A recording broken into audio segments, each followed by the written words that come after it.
Habakkuk the prophet prayed to God. "How long, O Lord?" he prayed. "How long will I cry to you for help and you do not hear me?" Habakkuk had told God about all the violence that was happening in Judah, but nothing seemed to change. "Why do you let bad things happen? People are fighting and stealing. The bad guys always win," Habakkuk said. God was listening. He knew what was happening. God answered, "Watch, I am doing something amazing, something you wouldn't believe if I told you." Then God told Habakkuk what was going to happen. God was raising up enemies, the mighty Babylonians. No one could stand in their way.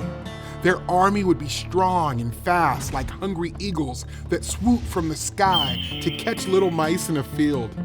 The Babylonians were going to come and make God's people prisoners. Would this really happen? Habakkuk wanted the evil in Judah to stop, but the people of Babylon were evil too. "Why do it this way, Lord?"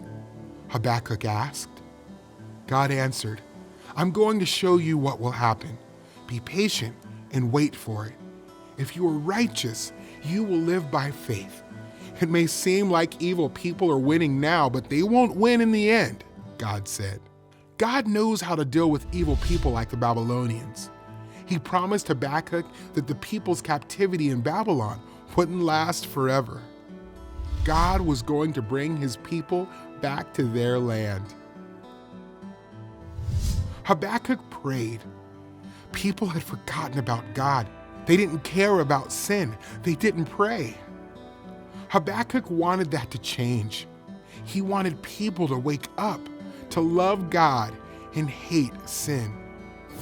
"You have done so many amazing, powerful things. Please do it again so everyone will know you.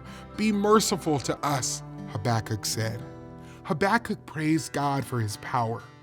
The Babylonians were going to come, and life for the people in Judah would be very hard for a while. But Habakkuk had faith, and he would wait for the day when God would rescue his people from the Babylonians.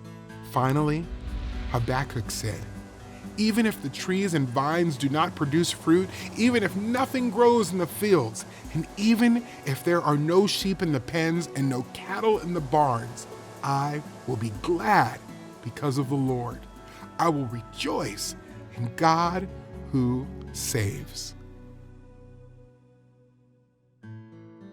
Habakkuk lived at a time when evil seemed to be everywhere. By faith, he trusted God's promise that God would deliver his people.